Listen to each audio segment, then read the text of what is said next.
I could not move. I could not speak. I could not even open my eyes. But I heard her. Her voice cut through the darkness like sunlight through a crack in the door. My wife was praying, soft, broken, desperate. And in that moment, I knew I was not dead. Not yet. That prayer pulled me from the edge. That was the very moment everything changed. Before I begin this story, I want to thank each and every one of you for being here. Whether you are one of my loyal subscribers or someone new stumbling across my story for the first time, I am truly grateful. Your support is what keeps this channel alive. If you have not subscribed yet, I cannot wait for you to hit that button. It is the fuel that powers this community. And please, do not just watch. Share your thoughts in the comments. I want to hear from you. What this story makes you feel, what you believe in, and if you have ever had an experience like mine. Now let me take you back to the beginning. I am Michael Green. I am 58 years old. I live in a modest, quiet town in Iowa. The kind of place where neighbors still wave and people remember your name after one meeting. My wife Laura and I have been married for 34 years. She is the kind of woman whose strength you only notice when the world falls apart. Before the accident, life was normal, predictable, peaceful. I had no idea how close I would come to never waking up again. It was a Saturday morning in March, still cold enough to see your breath. I had volunteered to help my neighbor cut down a dead tree. He was in his 70s, and I had the chainsaw. The plan was simple: trim the branches, pull the trunk with a truck, and go inside for some hot coffee. But accidents do not send invitations. They just happen. The chain kicked back. That is what they told me. I remember the roaring sound, the sudden jolt, and then everything faded.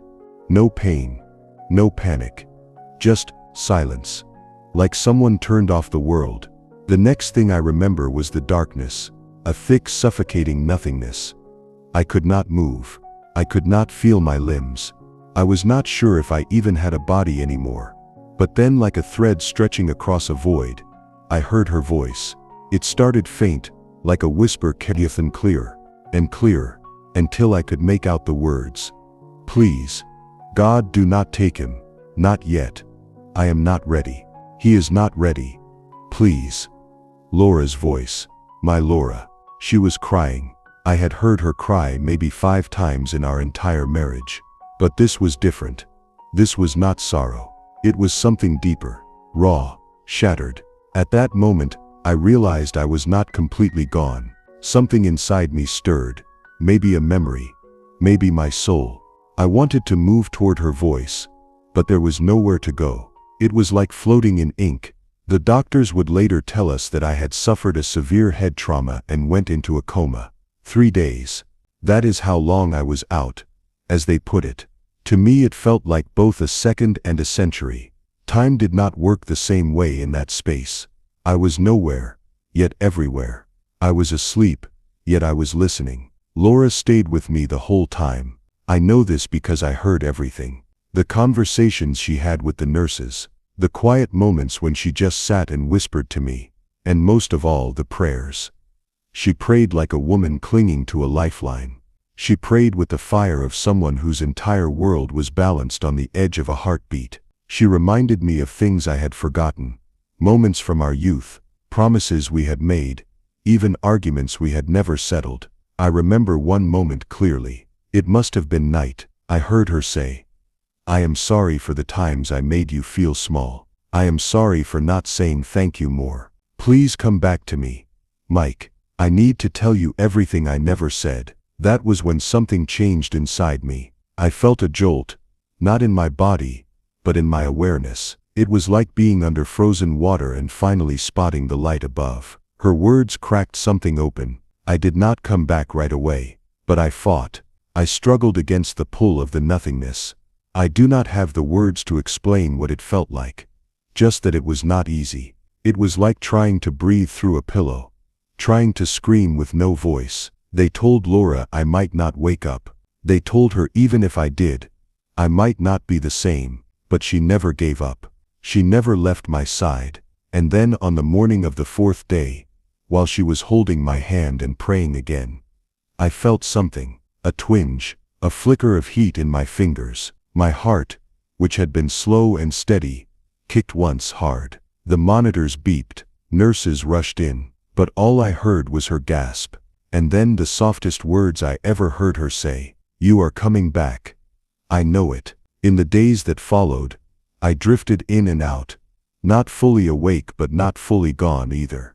But that morning when I heard her voice clear as day and felt my body again, that was the turning point. I was not religious before the accident. Laura had her faith, and I respected it, but I always believed more in what I could see. But how do you explain hearing her voice when I was not supposed to hear anything at all? How do you explain the way her prayer became the rope I held onto in the dark? Some people might say it was coincidence. Some might say it was my brain clinging to familiar sounds. But I know better. I know my wife prayed me back. And that is where the real story begins. It was strange, waking up, but not really waking up. My body felt foreign, like I had been asleep for centuries. And when I tried to move, I realized just how fragile I was. My limbs were stiff, unresponsive. My head pounded with a dull, steady throb. Everything was blurry, as though I were looking through foggy glass. But what hit me the hardest was the silence. The silence was different from the nothingness I had felt in the coma. This silence was heavy, oppressive even. There were no beeping machines or the sound of soft voices in the room, just a dull hum in the background, a muffled sound that I could not quite place. And then, as if on cue, I heard it, her voice, Laura's voice. It was soft at first, just a murmur, but I recognized it immediately. She was speaking to someone, probably the nurse, but what she said next froze me in place. "I do not care what the doctors say. I will not leave him. He needs me. Please just let me be with him." Her words hit me like a wave of warmth in the middle of a cold storm. I wanted to respond, to let her know I could hear her, but my mouth felt as though it were filled with cotton. I couldn't speak.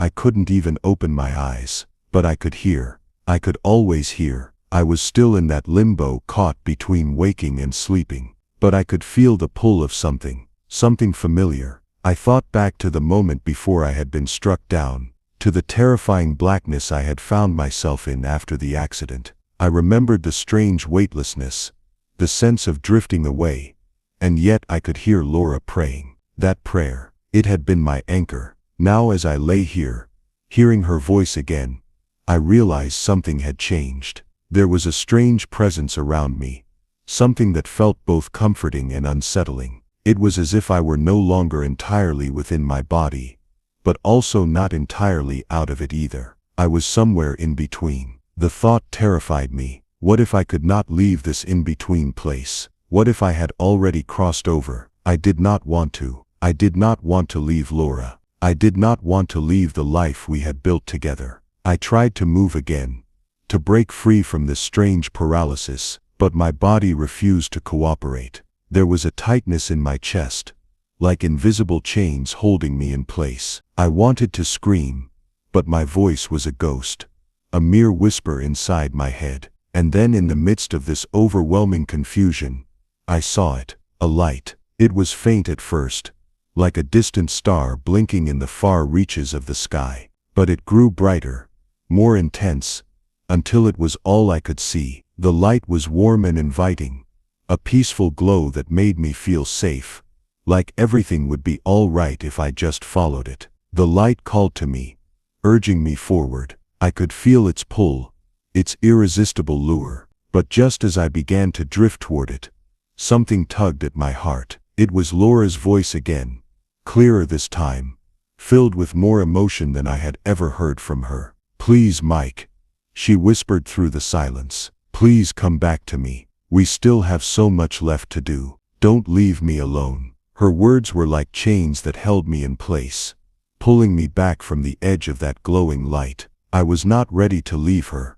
Not yet. But as I lay there, drifting suspended between two worlds, I began to wonder, was I truly hearing her? Was I still trapped in that coma? Or had I crossed into some other place? The light seemed so real, but Laura's voice was just as real. The truth was hard to grasp, like trying to hold on to a handful of sand. Everything slipped through my mind, leaving only confusion in its wake. And then, as if the universe decided it was time for me to understand, a figure appeared before me. It was not a person I recognized. It was more like a shadow, a presence that had no physical form but felt entirely tangible. It stood before me, blocking the light, but its mere existence did not scare me. It felt neutral. It didn't seem to want anything from me. The figure didn't speak, but I knew it was there to guide me. It was there to show me the way forward or the way back. But which way was I supposed to go? I tried to speak,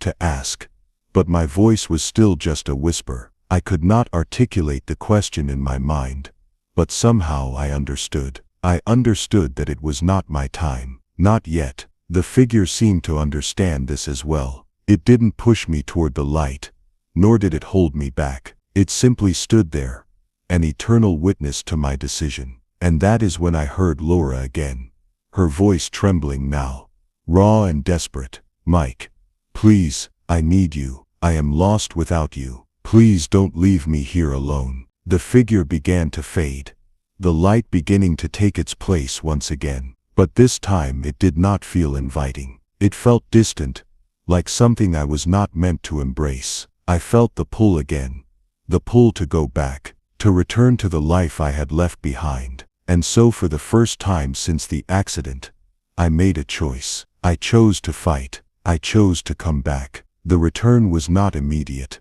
I did not wake up to bright lights or sudden movement. No gasps, no startled cries from Laura, no dramatic beeping from machines. Coming back was like rising slowly from the bottom of a deep ocean, my body heavy, my thoughts distant, and my memories trailing behind me like sand disturbed beneath water. I became aware of my fingers first. They did not move, but I could feel them. I could sense their presence like distant landmarks on a foggy road. Then came the soft hum of machines, subtle and rhythmic, a gentle hiss of oxygen, beeps that sounded less like threats and more like lullabies. And somewhere through all of it I could feel her. Laura. She was still there. I could not see her. My eyes remained sealed as though glued shut, but I could feel her warmth. Her presence beside me was more than just physical. It was spiritual, real. Her hand wrapped gently around mine,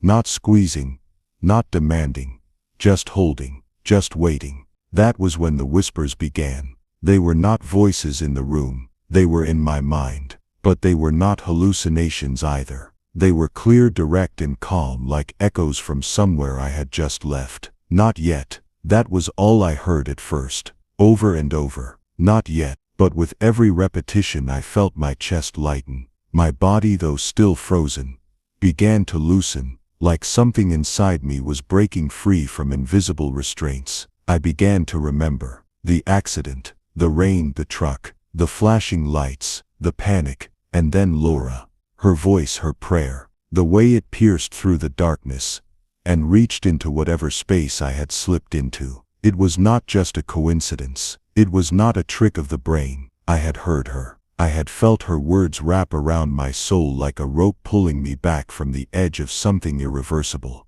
I tried to squeeze her hand. Nothing. I tried to speak. Only silence. But I began to think clearer. That alone felt like a small victory. Then from outside the fog of my closed eyes, I heard her voice again. This time she was not praying. She was talking to me. "Do you remember the beach trip, Mike?" she asked, her voice soft, almost a whisper. "You promised we would go back this year. You said we would watch the sunrise again like we used to." I did remember, vividly. That sunrise had been one of the last times I had seen her laugh without worry. Her eyes reflecting the sky's colors, her fingers tangled in mine, our footprints in the wet sand. The memory returned like a flash of lightning in a storm. And with it came a sharp stab of longing. I wanted that again. I needed that again. The whisper returned. But this time it sounded different. "You are loved." It was not Laura's voice, and yet it felt connected to her. It felt like it came from the same place where prayer and love meet. The same place that had held me together when everything else had fallen apart. I was not religious in the way Laura was. I had grown up attending church like most people I knew.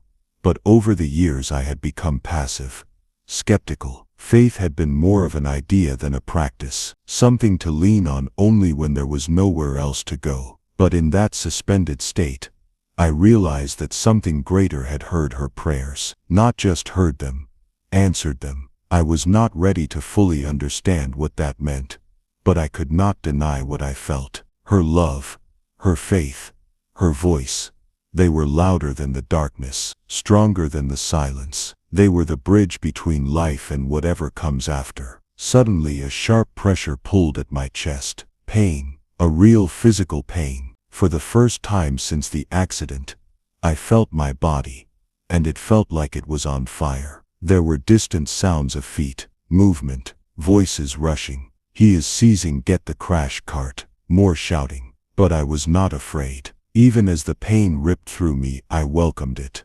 Pain meant I was still here. Pain meant I was alive. And just before everything faded again, I heard her cry out, not in fear but in hope.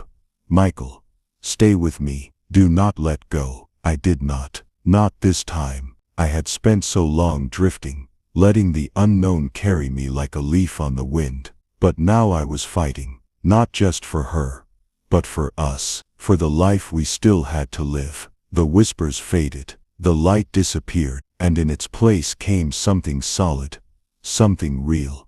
The weight of a body that belonged to me, the weight of being human again. When I finally opened my eyes, just a crack, the first thing I saw was her, Laura, her face buried in my hand, her shoulders shaking, and even though my lips could not yet form the words, my heart screamed them. "I am here. I came back, for you." Coming back was not the miracle I had imagined. You would think surviving something like that, flatlining, drifting into some other place, then clawing your way back through the sheer force of love and faith, would leave you full of joy, maybe even laughter. But that is not what happened. It was quiet, painfully quiet. I opened my eyes to the pale ceiling of the hospital room, surrounded by sterile white walls and flickering monitors. My mouth was dry, my limbs heavy, and though my body had returned to me, there was a strange distance between my mind and the world around it, like I was still one step behind everything. Laura was asleep in the chair beside me, her head resting on her folded arms, her hair spilled out like a halo around her. She had stayed. I did not need to ask how long she had been there. I could see the exhaustion painted across her face. The nurse noticed my eyes first. She rushed out. Then the flood began. Doctors, more nurses, buzzing machines, all voices and instructions. But through all of it I kept looking at Laura. She woke up during the commotion, blinking and sitting up slowly, disoriented. Then she saw me. Her eyes widened and the tears returned instantly. She grabbed my hand and buried her face in it again, just like before. Only now I could feel her fingers. I gave them the smallest squeeze I could manage. It was all I had, but it was enough. She looked up and smiled.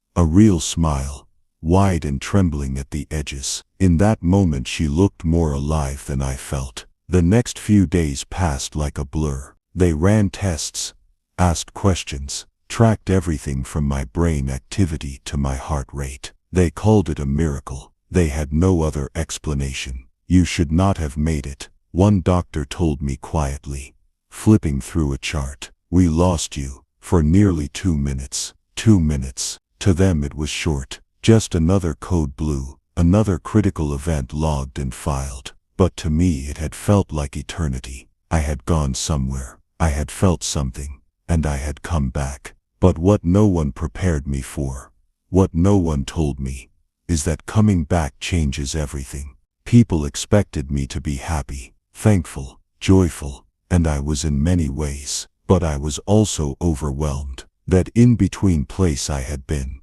wherever it was, had not disappeared from me. It lingered in my mind, in dreams, in flashes during the night. And the whispers, those words that had called me back, They sometimes returned when the room was quiet, when I closed my eyes and let the world fall away. Not yet, you are loved. I did not know if they had been from God, an angel, my own soul, or maybe even Laura's prayers, spoken so powerfully that they echoed into something beyond comprehension. But I knew they were real, more real than the IV in my arm, or the hospital gown on my back. Laura and I avoided talking about it at first. I think she was afraid I would not remember anything, or worse, that I would remember too much. She would ask how I was feeling, and I would tell her I was tired. That was true, but it was not the whole truth. One night, after most of the tubes had come out, and the nurses had dimmed the lights, she sat beside me and took my hand. "You heard me, didn't you?" she asked, her voice barely above a whisper. I nodded, slowly, carefully. Her eyes filled again, but she did not cry. This time she just closed them and rested her head on my arm. "I knew you did," she said. There was nothing else to say. When they discharged me, everything felt different. The ride home was quiet. The city looked unfamiliar. The sunlight too bright.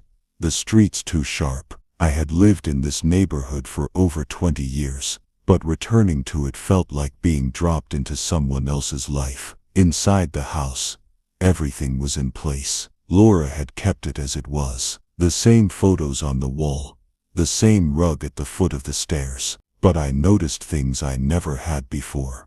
How the walls held echoes. How every room seemed to breathe. The first night back, I could not sleep. I sat on the edge of the bed, looking out the window at the dark sky. Laura slept behind me, curled in the blanket. And though I knew I was lucky to be here, to be alive, there was still a restlessness inside me. What had I left behind? What had I brought back? I thought about the voices, the warmth, the sense that I had been close to something unexplainable, something sacred. And now, I was just a man in a bed, staring at a sky that no longer looked the same. That was when I realized something. I had not come back just for myself. I had not come back just because of Laura's prayers, or the miracle of medicine. I had come back with purpose. I just did not know what it was yet. Miss at epilogue to the chapter.